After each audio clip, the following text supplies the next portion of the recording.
บายดีจะกิน KFC พี่น้อง KFC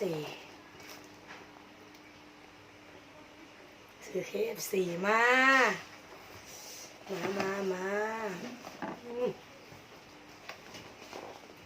ค่อย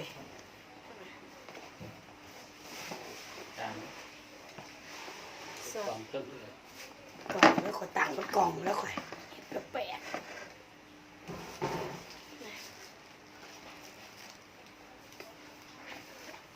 มากินน้ำกัน กินกับ กินน้ำใน บัว ที่ ไร่ พี่น้อง ผมพ่วงมา สบายดีพี่น้องมากินไก่อีกทีพี่น้องโอ้อยากกินพี่น้องเลย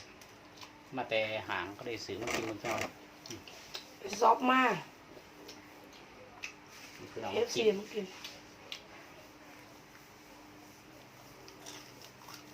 แกะใส่กันพี่น้อง ยอดใส่เอาไก่เคยยอดตัวไม่อะไรนะ กินพี่น้องกินพี่น้องใช่พี่น้องมาทุกปีเป็นน้องใช่พี่น้องมาเลยพี่น้องเลยพอได้ยาพี่น้องมากินไก่ FC ก็พอได้พวกพากินพี่น้องนี่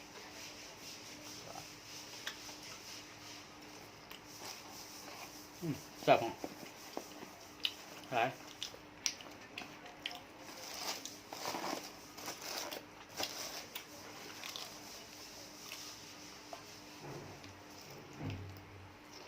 ใบชายอยู่หองโอ้ใบชายอยู่หางใบชายหาง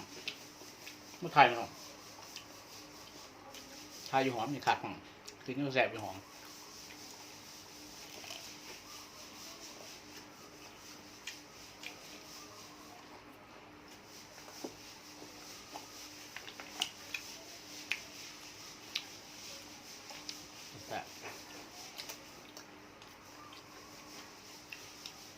บางจริง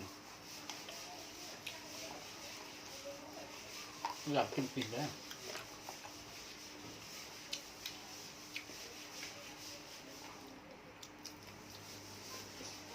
เดี๋ยวไปดอกมากินกันพี่น้อง ครับ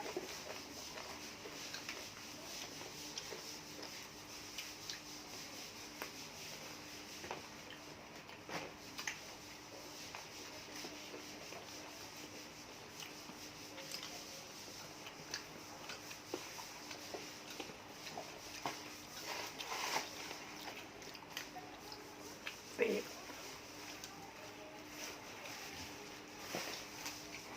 สวัสด เอาจะซอกเข้าไปบ่ สวัสดพริก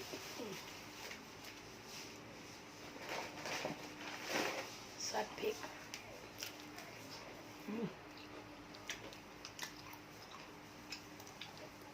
จะ แจ่มอง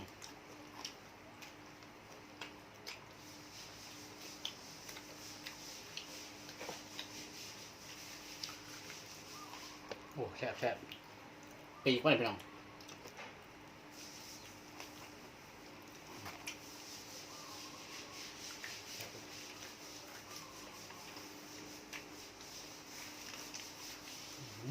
ปลาพี่น้องเลยกินกี่ละเทื่อพี่น้อง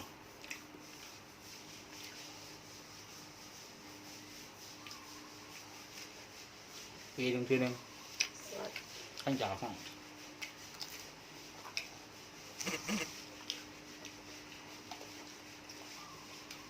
อยากมันก็จะกินซื้อได้หรือเปล่ามันแซ่บ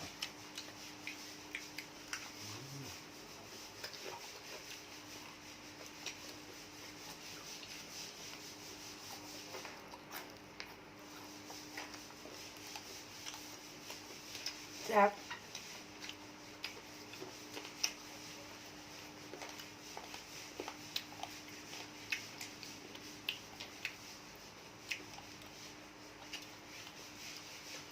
น้ำจิ้ม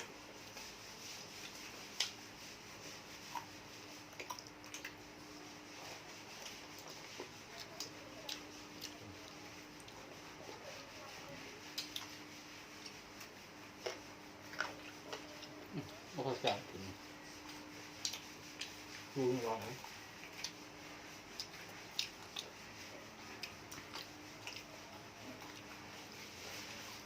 ใครก่อนใส่ปลากระดาษไปลง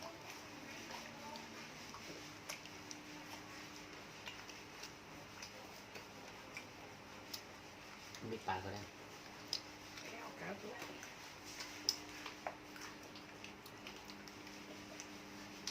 ไม่มีส่วนในการ์ดหรอกชีสเนี่ย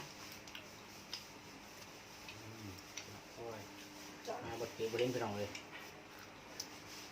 โดนกินไก่อิฟซีตัวนึงเลยลื่นมาลื่นน้ำเนาะ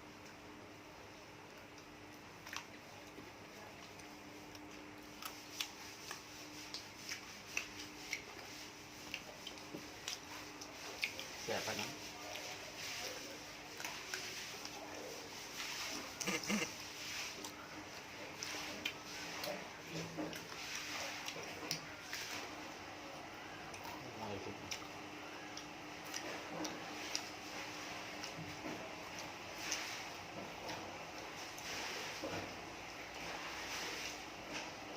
เขาทอดอะไรวะ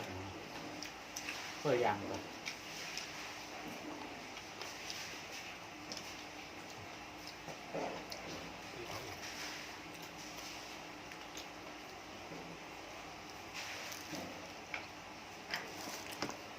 แซ่บแล้ว อะไร ฝีครับ แกะแล้ว ฝี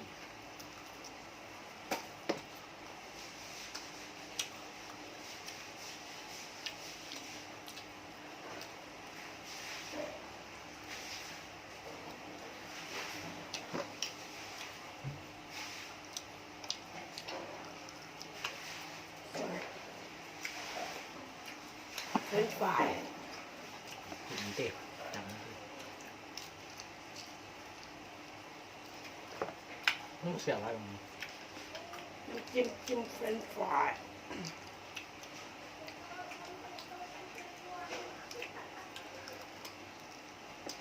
แมงครับหมดเลย แซ่บ เสร็จครับ เปิดว่าดีนะมันคือชิปเป็นยัง จิบก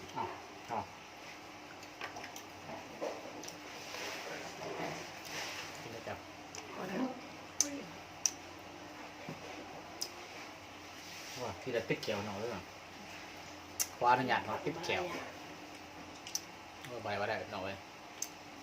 เป็นไก่เอฟซีติ๊กเกียวไปหน่อยแสบมันนัวไปหน่อย